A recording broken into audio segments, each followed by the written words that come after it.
Hey, everybody, welcome to our Justin and Jay Leadership Facebook Live and eventually podcast. I am Justin, and this is Jay. How are you today, Jay? I am doing well. It's good to be here again and moving through these topics. Yeah, so Jay has been a leadership coach and expert for a long time, and I am building a nonprofit that my wife and I started 5 years ago, and now we're growing a big team. And so Jay and I chat through a lot of the things that I'm going through, so he can teach me and you how to be better leaders. And we've been going over 6 keys to personal effectiveness, which has been really good. And so if you want to watch those past ones, you can go to our Facebook page or our YouTube channel, Justin and Jay, and check those out. But Jay, do you want to just give us a run through of what we've hit so far in the 6 keys to personal effectiveness? Yes.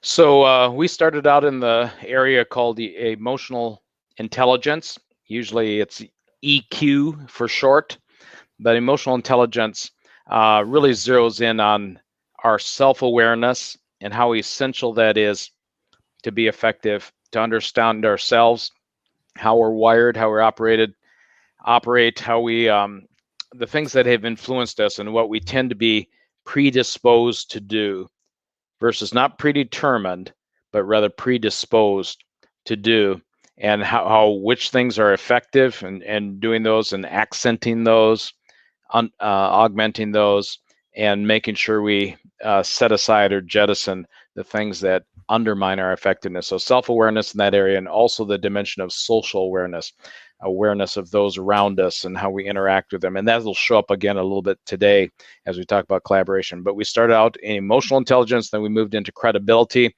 because you've got to be believed to be heard. And so as you work through, when we talk about credibility, we're talking about the being trustworthy, the idea that people recognize a noble character and strong competence that they can trust as we come. And again, you'll see how that pays off as we talk about teaming together and collaboration and that area, and also our sphere of influence and responsibility, and those things that contribute to our credibility. And then the third area where we spent time the last time we were together was decision making, and the need to exercise patience. And that's not a procrastination, but rather an active patience, that knowing where risk increases, we do good work to understand and make our decisions stronger. Also, the ability for us to exercise discernment. What's the real issue? What's really contributing to this? So discernment and identifying the need that we need to address, but then also there's typically more than one solution possibility. How do we decide what's the best alternative? And so developing and growing and maturing in our discernment as a leader, and then the ability to prioritize, because if everything's important, nothing's important. And so we have to figure out how to prioritize well together. So that's really a quick synopsis across the first 3, and we move into the 4th one today, collaboration. Great, thanks, Jay. And yeah, like I said, we did in-depth conversations on this on our Facebook page, so you can go back and see those. And if you want to just be updated on what we're doing and get a free leadership journal, you can go to justinandjay.com/journal, get on our email list, but also you get a free 14-week, week-by-week leadership journal to help reflection and introspection, a joined word. And you can, write along. It's set up for that. So if you want to stay in touch with us, get on our email list and get this free journal, justinandjay.com/journal. Well, all right. I'm excited to get into collaboration today because obviously, you can lead yourself, but the next step's leading others. And that means having other people in and around your life who you are collaborating with. Yeah. So let's dig into that. And I'm looking forward to hearing what you have to say and how it relates to some of the issues or good things I'm facing as I grow our team and volunteers here. Yeah. In our ministry, our organization. So. Yeah. And so as you think of collaboration, this is really from the standpoint of just being a good team member or a good contributor within the context of a group of people. obviously collaboration and leading others is a key importance in serving in a team leader role. But we'll look at it a little bit more, just being a team member today. Just again, leader of self, we're talking about, versus the two domains: leader of self, leading of people, and there's two areas. So in leading self and collaboration, there's something that stuck with me that was stated some years ago, and that was enlightened trial and error by the team will always succeed over the plans of a lone genius. And so it's good. Yeah, and the more so we say that again. So the enlightened trial and error by a team is better than the genius of a lone plans of a lone genius. Lone genius. That is good. That's great. Yeah, and unfortunately, in our society or culture, American Western type thinking, especially the roots in the history of America, a lot of emphasis was pointed to this rugged individual that could be successful, right. self-reliant. And there's something to be said about what an individual brings. And so we don't want to neglect the fact that we want to grow as an individual and what we bring to the group and to the team. However, you'll never really be effective being a loner, a rogue, a maverick just by yourself. Yes, you can bring some things. In fact, the desire is that each person brings things that nobody else can bring to the group, and those things coming together. And we'll talk about that in a little bit in valuing differences. But the point is to move, and here's that mindset shift. We always talk about we have to see things differently before we act differently. And one of the things we have to see is that there's so much strength and power toward extraordinary outcomes and greater contribution and better solutions out of a team effort. And how do we get to those places? So we're going to explore three areas, kind of, as not that there's anything magical about three, but we've tended to highlight three key areas within each of these contributors to effectiveness. And so in collaboration, the first one we want to look at is called mutual benefit. If we come together and we recognize, I need to understand what the win and success is for you, and I need to help you understand what the win and success is for me in this, and in the collaboration. Because what'll happen is if somebody's doing all the taking and somebody's doing all the giving in a relationship or within a group, it'll eventually break down. Okay. So what happens in the quality of relationships is there has to be this mutual benefit that's going on. How do we get to the idea of mutual benefit, mutual success? And so I need to understand what your win is.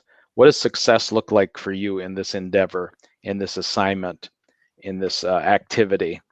And then sharing that and getting to mutual benefit. How do we all get to a win here rather than the classic win-lose or lose-lose or those types of things, or I'm going to win no matter what happens in your situation. Yeah.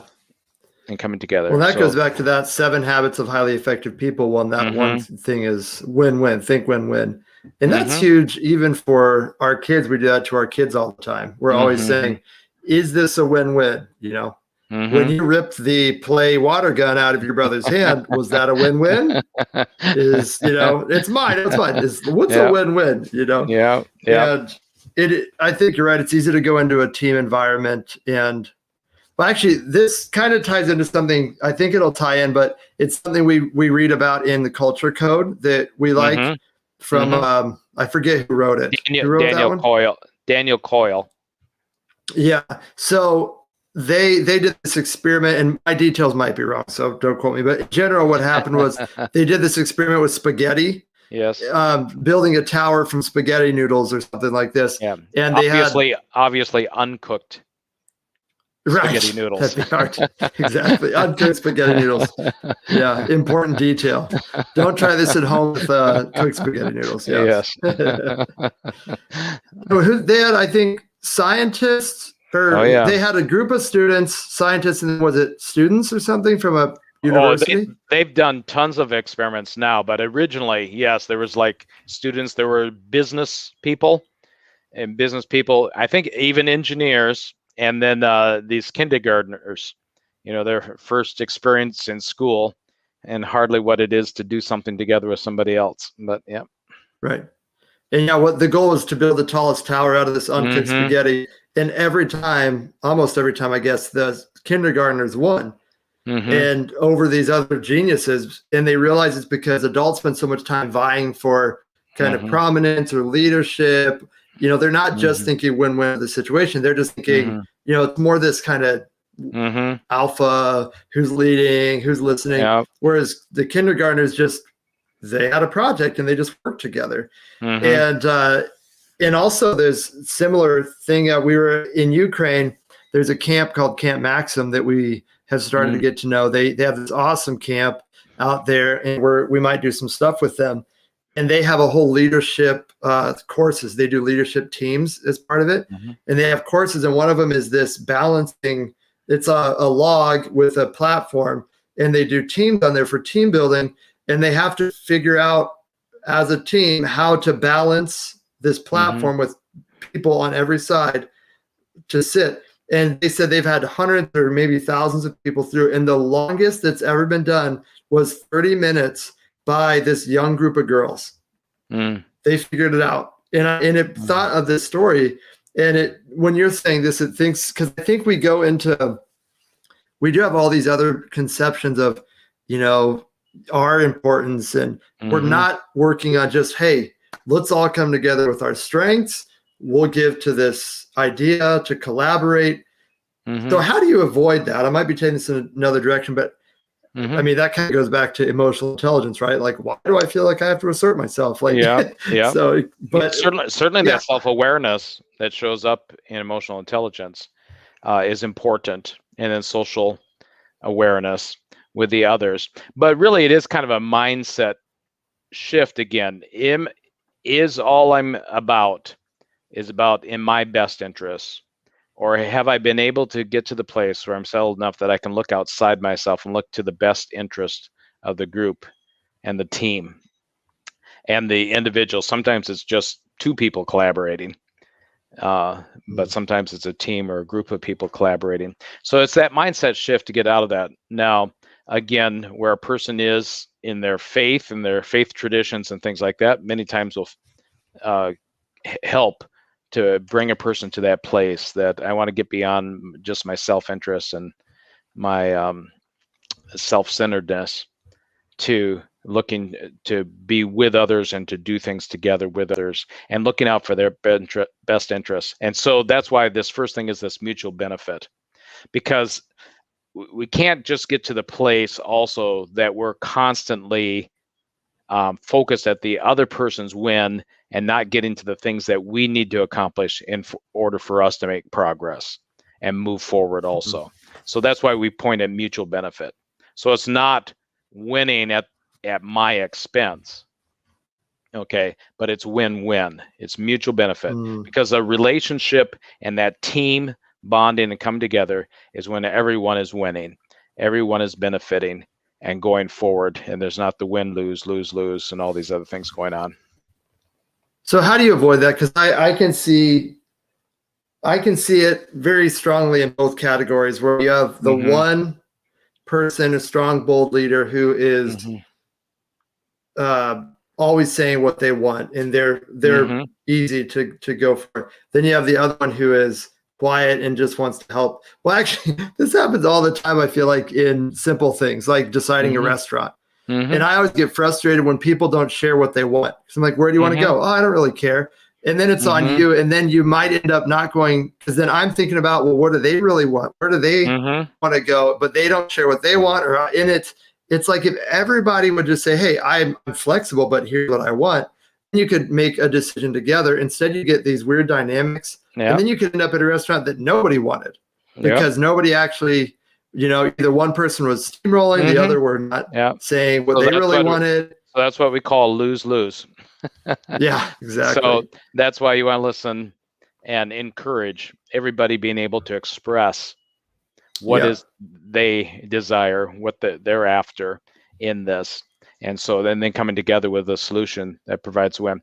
So that's why there's certainly some good materials out there. In fact, we could spend a ton of our time today and in other sessions just talking about some of the different concepts around this. 5 dysfunctions of a team will take you a long ways in this area with Patrick Lencioni and his work in 5 dysfunctions of a team, which says you have to start out with trust, which we've already been to, the idea of credibility, trust, and then get to the place of candid dialogue.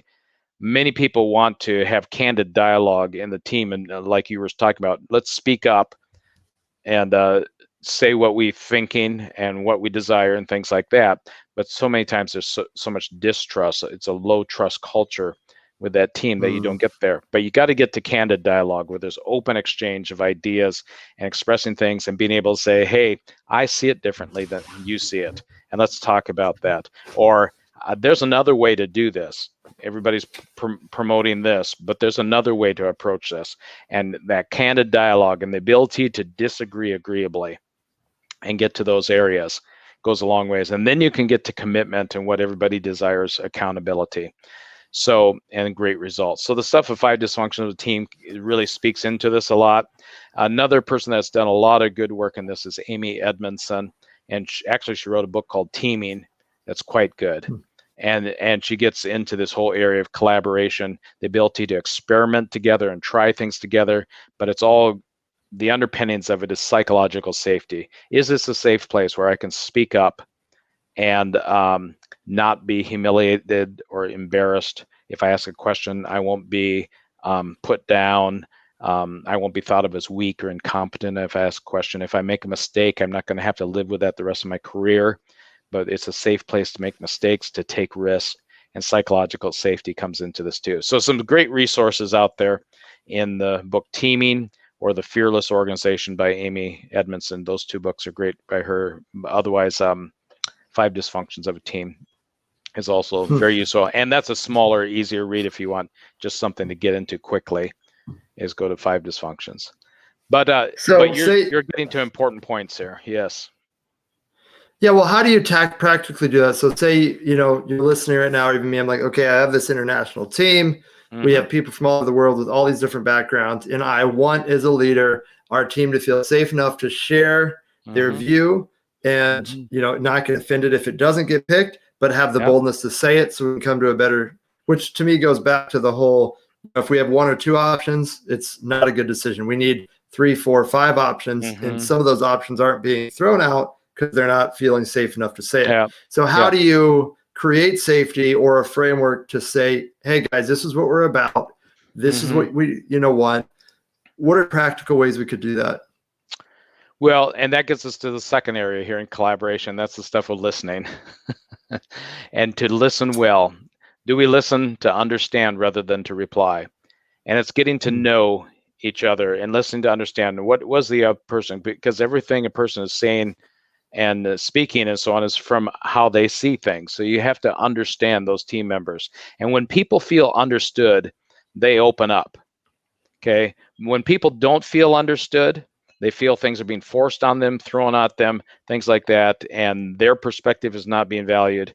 They clam up, and so they don't speak up. They don't feel as psychologically safe or emotional safety where you're at. So the idea of, can we listen to understand rather than listen to reply? And then listen with curiosity rather than certainty. Most of the time, we have to guard it. I know I have to guard myself. You're listening and you're kind of, when they come up for air, I'll let them know what's needed here. I'll let them know what the right decision is and things like that. And no, it's actually listening with curiosity. What is it they see? What are they experiencing?